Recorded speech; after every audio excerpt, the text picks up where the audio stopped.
What's up, everybody? Welcome to Podcast Now. I'm Alex, and I am joined by a very special guest in Degenerate Jay. I hear talk that we both have done videos on this Stop Killing Games, but I thought, hey, let's do something on it. It just reached 1 million signatures, at least at the time of us recording this, and I just thought, let's throw together a quick couple minutes, almost celebrating it. But Jay, thank you so much for being here. We can, if you guys watching it now want to check out his channels, I'm going to leave all the links in the description. And again, he just covered it as well, so check out that video. Jay, let's introduce you. Let's say hi while also saying, like, now that it's reached 1 million, like, just quick thoughts, I guess, just as a almost celebration of this. So I'm really happy. I'm concerned about what old people in government will actually do, which that could almost become a political discussion we'll try to avoid. But like the fact that I think all these governments skew towards older people who don't understand tech as much, that could either be a very good thing for this, where they're not looking at specifics and they're willing to say, hey, you're right, this is an art form that deserves to be preserved, let's push something.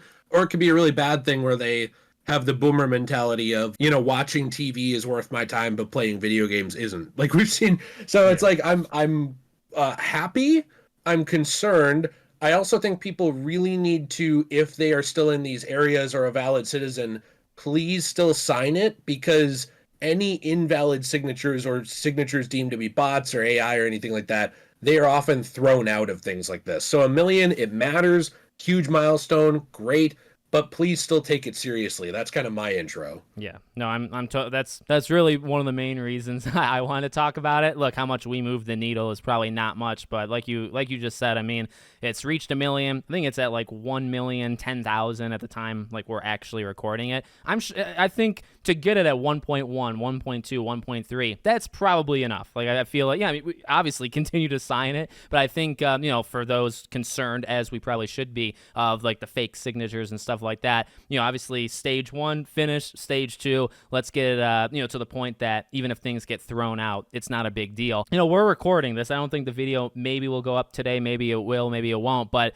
we're recording this on the day that Anthem has the announcement of being shut down, and it's just a great timing, right, in terms of, and again, kind of rapid fire video here, Jay, but like, doesn't this kind of prove the point of it? Isn't this almost like a godsend, right, where it's like, okay, the day it reaches 1 million, we get a game that's a reminder of why we're doing this in the first place, right? So for those that don't know, just quickly, Anthem being shut down, but Anthem does have a single player component, or technically offline, but not really. The whole game is connected to an online server. Once the online server is shut down, the game shuts down, including the stuff that you didn't need multiplayer for. So that is quite literally, I think, what this entire thing is about, is simply, hey, put a title, put a sign up there that says, hey, if this game were to shut down, if we feel we want to take this game offline, and we can tell you whatever, just know that you lose the whole game.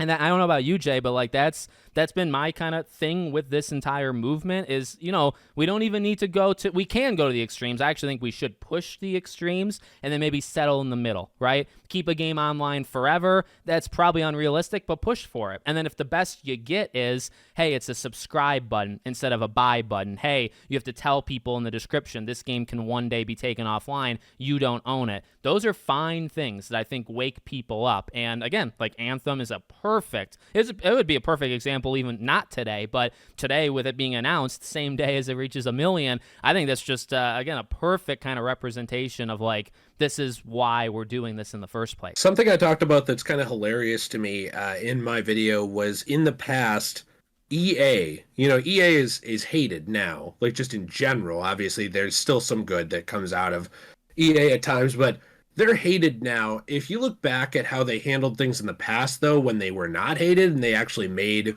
more than just a couple of different games, they had things like the James Bond license. And one thing that they did was they put offline bots, because at the time it was a game that they knew, well, this relies on other people. If it's the multiplayer portion, obviously not the single player story, but the multiplayer portion, if you want to go to a map and play team deathmatch or free-for-all with your friends, oh, you need friends here.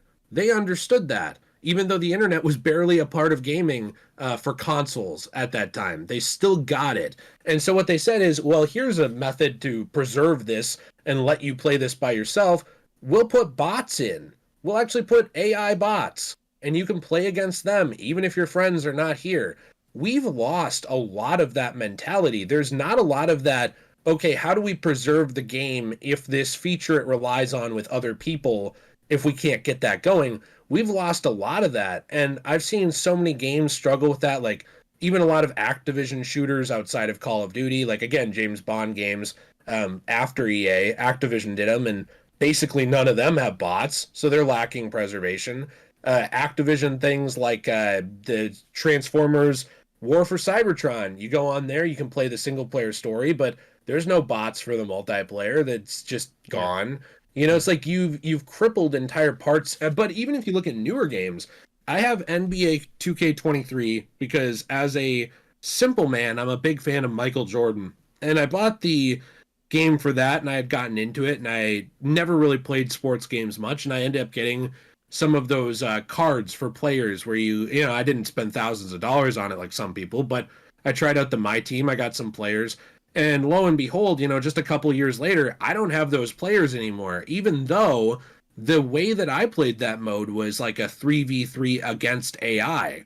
Well, because it ran through the internet, it doesn't matter. That you can't play that anymore. They had AI bots, but the AI bots were reliant on an internet connection, Yeah. and we all know why they removed that. It's so you'll buy the next one. Like Yep. this movement, it seeks to not only kind of remind developers and publishers of what they used to do that actually worked and did preserve games, but also to show people when they buy an NBA 2K that 2/3 of the game might be made not accessible later on. And if you're putting your money into that, you're not truly buying something. No, extremely well said, and that's why we fight. That's why we keep doing this, and it's a great movement. As Jay said earlier, like sign it if you can, or spread the word if you can, right? So, just again, wanted to throw out a couple quick thoughts, and hey, the fight's not over, and I'm sure we'll have more updates on this to come. So, obviously, like we said earlier, check out all of Jay's channels; they'll be linked below. Jay, thank you so much for being here. Everybody at home, let us know what you think. Check out Jay's video talking specifically about Stop Killing Games in the description, and we hope to see you all on the next one.